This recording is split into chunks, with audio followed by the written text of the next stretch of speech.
السلام عليكم ورحمة الله وبركاته. إن الحمد لله نحمده ونستعينه ونستغفره ونؤمن به ونتوكل عليه ونعوذ بالله من شرور أنفسنا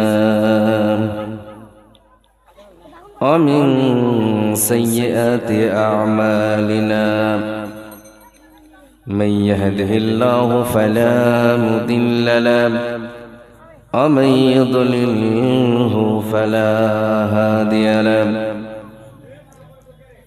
ونشهد أن لا إله إلا الله وحده لا شريك له.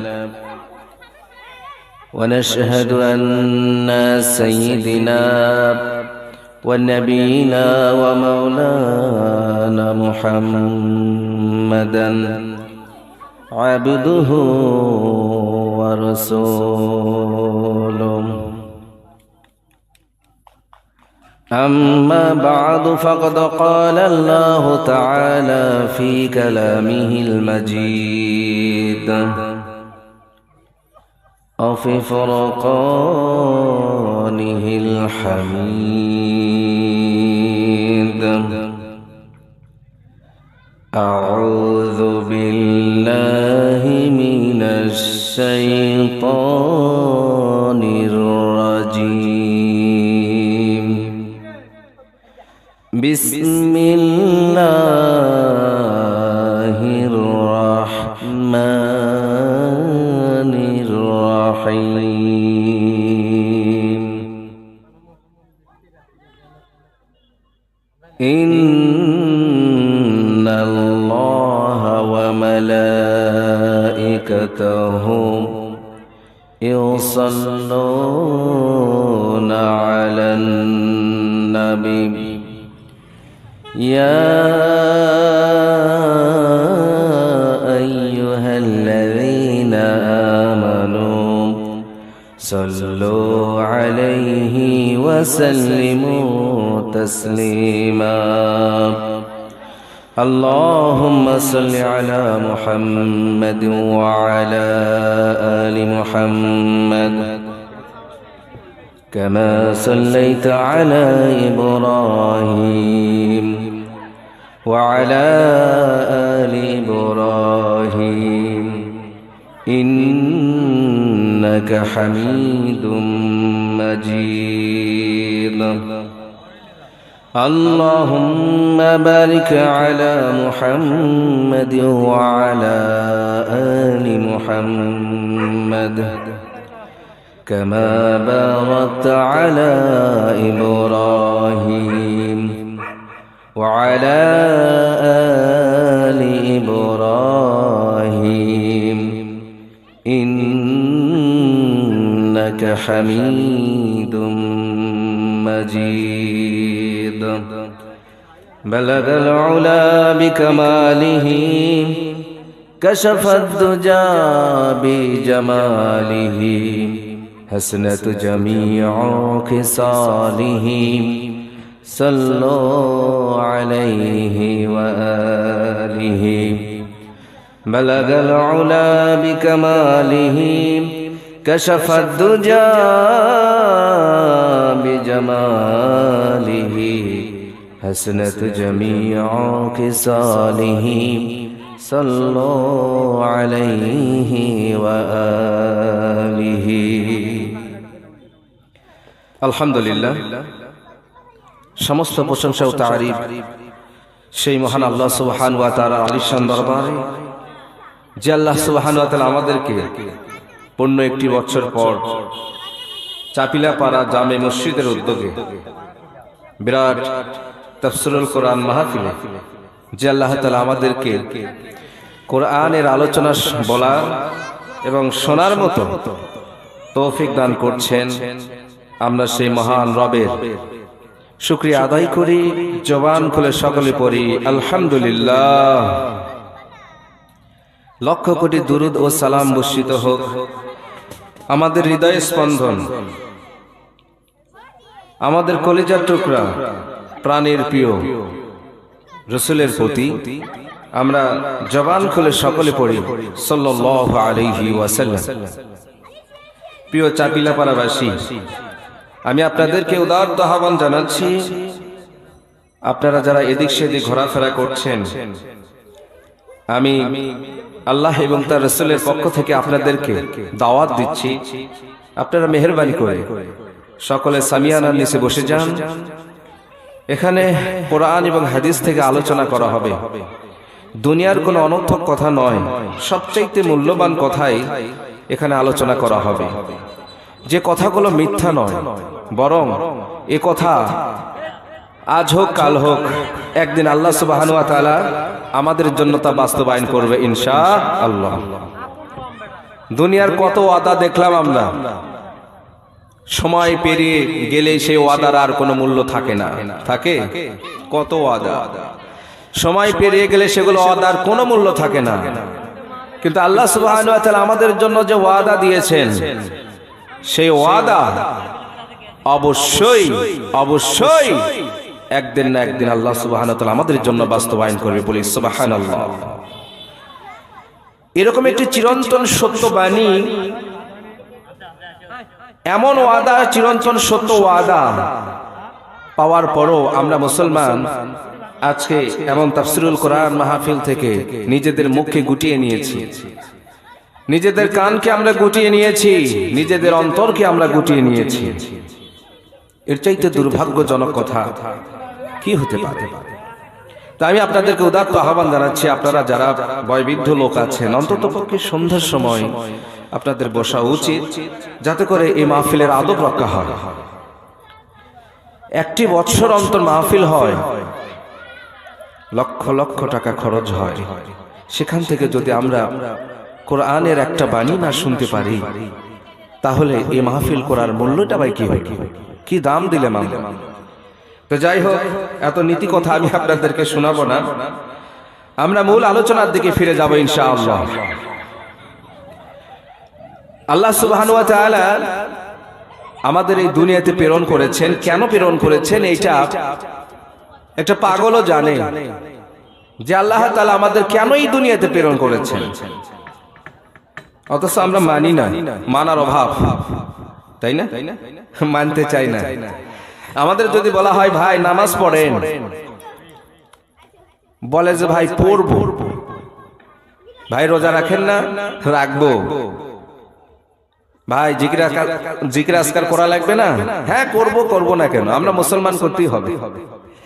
এই যে এড়িয়ে যাওয়ার একটা প্রবণতা, এটা কিন্তু আমাদের সকলেরই আছে।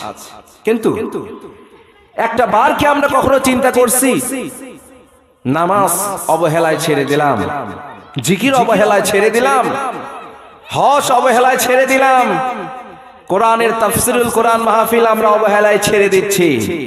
এইভাবে ছেড়ে দিতে দিতে একদিন এমন একটা সময় আমাদের সামনে উপস্থিত হয়ে যাবে, তখন আমরা শুধু আফসোস করতে থাকবো, হাই সর্বনাশ, কি হয়ে গেল আমাদের জীবনে?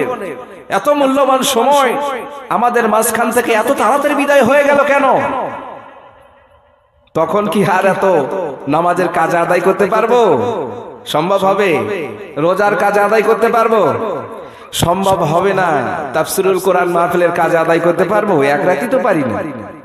আবার সেখানে যদি আমরা 40 বছর হায়াত পাই, জীবনে অন্তত পক্ষে আমরা 25 থেকে 30টা মাহফিলের সুযোগ আমাদের হয়েছে, শিশুকাল বাদই দিলাম। তাহলে লাগাতার যদি আমরা 25 দিন আমাদের জীবনে ওয়াজ মাহফিল শুনি, তাহলে আমাদের জীবন থাকবে? আরে সেই সময় তো সুযোগই দেওয়া হবে না। কেন দেওয়া হবে না? মালাকুল মাউত আমাদের সামনে এসে উপস্থিত হয়ে যাবে। মালাকুল মাউত বলবে, হে আল্লাহর বান্দা, আমি মালাকুল মাউত এসেছি তোমার জান কবজ করে নেওয়ার জন্য। সেই দিন আমাদের যে একটা টেনশন হবে, পেরেশানি হবে, যে একটা দুশ্চিন্তা হবে, সেইটার অনুমান আমরা এখন করতে পারবো না। যারা সেই সময় উপনীত হয়ে গেছে তারাই বুঝতে পারবে। আপনারা বলেন যে আমাদের জীবনের মৃত্যু আছে না নাই? বলেন মৃত্যু আছে, এটা 100% শিওর মৃত্যু আমাদের আছে। এই মৃত্যু থেকে পলায়ন করার মতো এমন কোন পালোয়ান এই পৃথিবীর বুকে তৈরি হয় না যে মৃত্যু থেকে সে পালিয়ে যাবে। মৃত্যু থেকে পালানোর কোনো উপায় নাই। আমার কথা হচ্ছে, মৃত্যু থেকে যেহেতু পালানোর কোনো উপায় নাই, তাহলে আমাদের মৃত্যুর পূর্ববর্তী জীবনে আমাদের পূর্ব প্রস্তুতি নেওয়া দরকার আছে। কি করলে আমাদের মৌতের যাতনা সহজ হবে, কি করলে মৃত্যুর পরবর্তী জীবন আমাদের সুখময় হবে, এবং হাসরের ময়দানে কিভাবে আমরা আল্লাহ রাব্বুল আলামিনের সেই বিচার কার্য থেকে পরিত্রাণ পেতে পারি, এবং সর্বশেষ আল্লাহ রাব্বুল আলামিনের চিরস্থায়ী জান্নাতে আমরা দাখিল হতে পারি।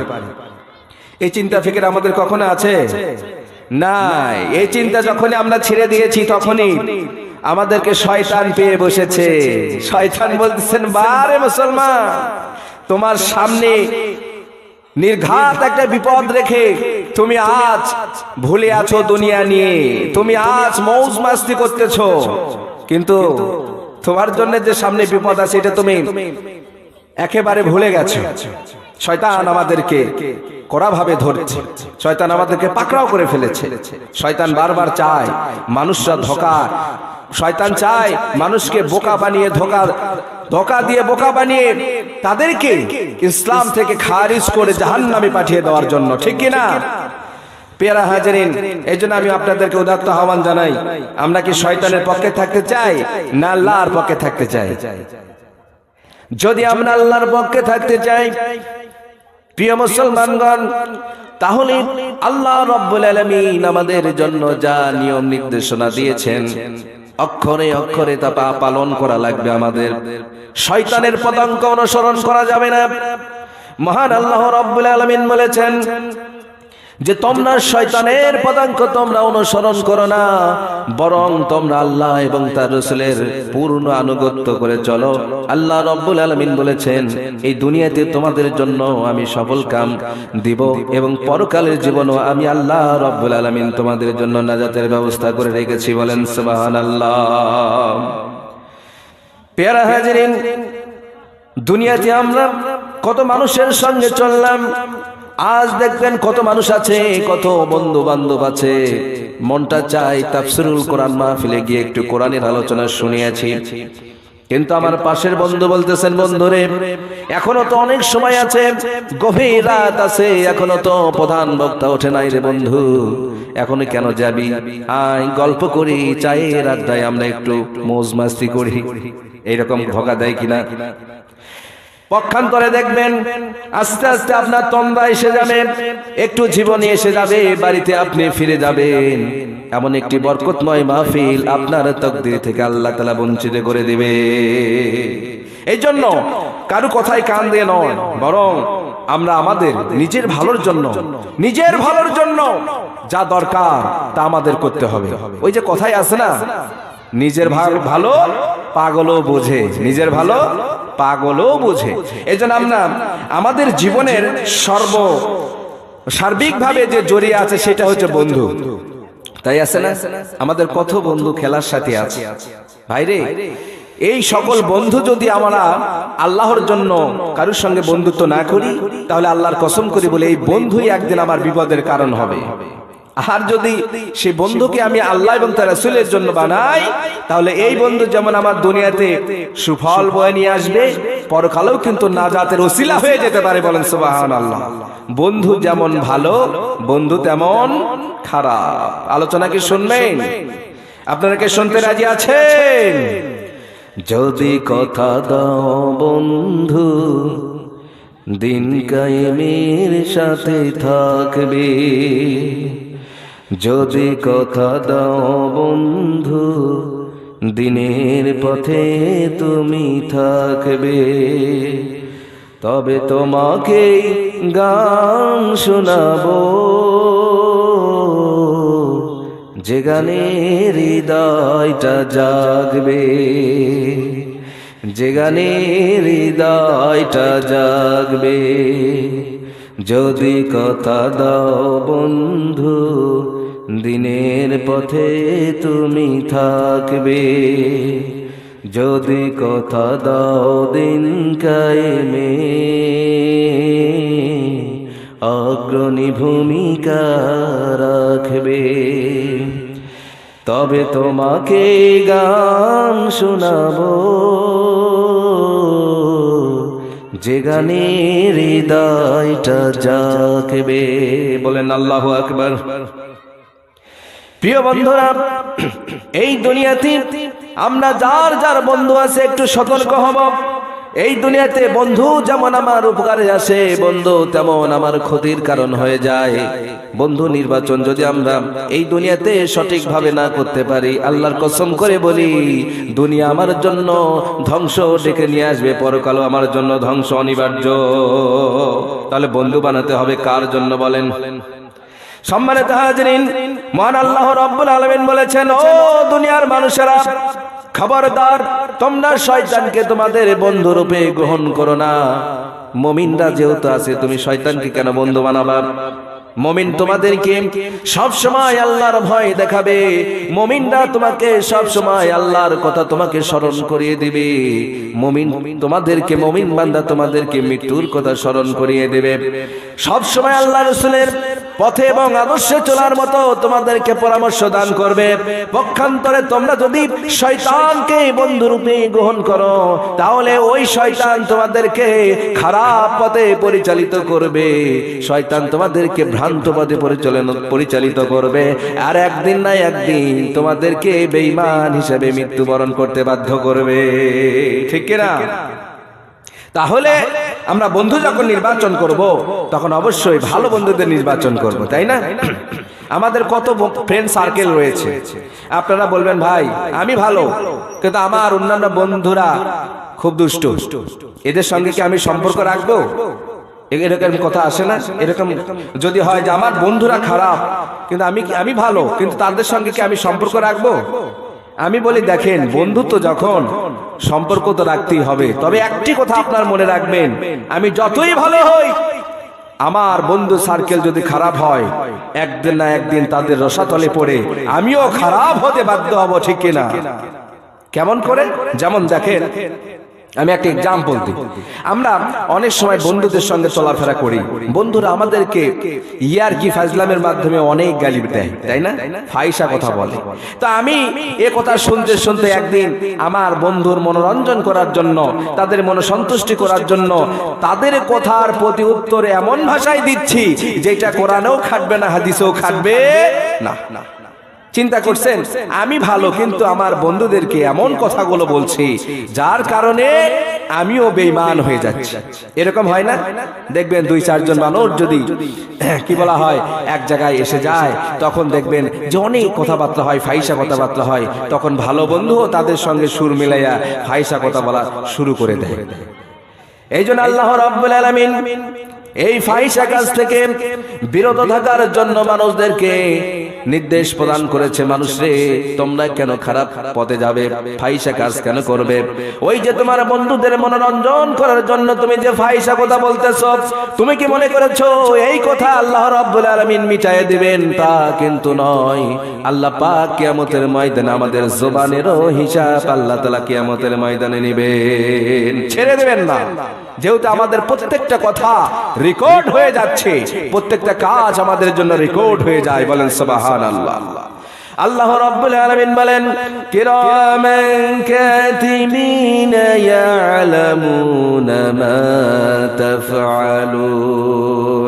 নিশ্চয় আল্লাহ রাব্বুল আলামিন আমাদের দুই কান্দে এমন সম্মানিত ফেরেশতা আল্লাহ রাব্বুল আলামিন তৈরি করে রেখেছেন, আমরা যা করি, আমরা যা বলি, আল্লাহ রাব্বুল আলামিনের 2 জন ফেরেশতা আমাদের কান্দে বসে তা লিপিবদ্ধ করে দেয়। এখন আপনি চিন্তা করে দেখেন, আমি আমার বন্ধুর সঙ্গে ভালো বললাম না খারাপ বললাম, সেইটা কি আল্লাহ রাব্বুল আলামিন আমাদের জন্য হিসাব করে রাখতেছে কি রাখতেছে না? বলেন, রাখতেছে? রাখতেছে। সব কিছু আল্লাহ তাআলা রেকর্ড করে রাখতেছেন। তাহলে কিয়ামতের ময়দানে কিন্তু অবশ্যই এই হিসাব কিন্তু আল্লাহ তাআলা নেবেন। চিন্তা করে দেখুন ভালো বন্ধুর মর্যাদা কেমন। নবীজি সাল্লাল্লাহু আলাইহি ওয়াসাল্লাম বলেছেন, ভালো বন্ধুর উদাহরণ হচ্ছে একটা আতর বিক্রেতা আতরের দোকানের মতো। তুমি যদি আতরের দোকানে যাও বিনা পয়সায় তুমি কিন্তু সুঘ্রাণ পেতে থাকবে। আর তুমি যদি আতর ক্রয় করো তাহলে কিন্তু মাসের পর মাস সে আতর থেকে, বছরের পর বছর থেকে সেই আতর থেকে তুমি সুঘ্রাণ পেতে থাকবে। এটা হচ্ছে ভালো বন্ধুর উদাহরণ। ভালো বন্ধুর কাছে যদি আপনি যান, আপনাকে এমন একটা ভালো পরামর্শ দেবে যেটা দিয়ে আপনার জীবন পরিবর্তন হয়ে যেতে পারে, পারে না? জীবন উন্নয়ন হবে। আর খারাপ বন্ধুর উদাহরণ হচ্ছে সেই কামারশালার মতো। কামারশালায় কি হয়? খালি ধোঁয়ার ধোঁয়া। সেখানে গেলে পরে ধোঁয়ার আচ্ছাদন আসে, ধোঁয়ার গন্ধ আসে। আপনি কামারের হাফরে গেলেন, সেইখানে গিয়ে কিছুই ক্রয় করলেন না, শুধুমাত্র ঘুরে আসলেন। পরক্ষণে যখন আপনি মানুষের ভিতরে যাবেন, মানুষ বলবে কি রে তুই বিড়ি খাইছিস নি, তোর শরীর থেকে ধোঁয়ার গন্ধ আসে কেন? এরকম বলে না, আমার শরীরে ধোঁয়ার গন্ধ। তার মানে হচ্ছে ওই যে আমি হাফরে গিয়েছিলাম, ওইখান থেকে এই দুর্গন্ধময় ধোঁয়া আমার শরীরকে দূষিত করে ফেলেছে, তাই না? দূষিত করে ফেলেছে। এই জন্য আল্লাহ রাসূল সাল্লাল্লাহু আলাইহি ওয়াসাল্লাম বলেছেন খারাপ বন্ধুর উদাহরণ হচ্ছে সেই হাফরের মতো, যেখানে আপনি যাবেন বিনি পয়সায় আপনার শরীরটারে দুর্গন্ধ করে দেবেন।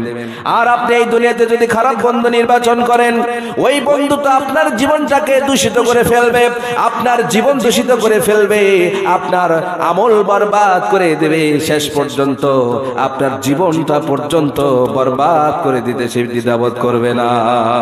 এই জন্য খারাপ বন্ধু থেকে সাবধান।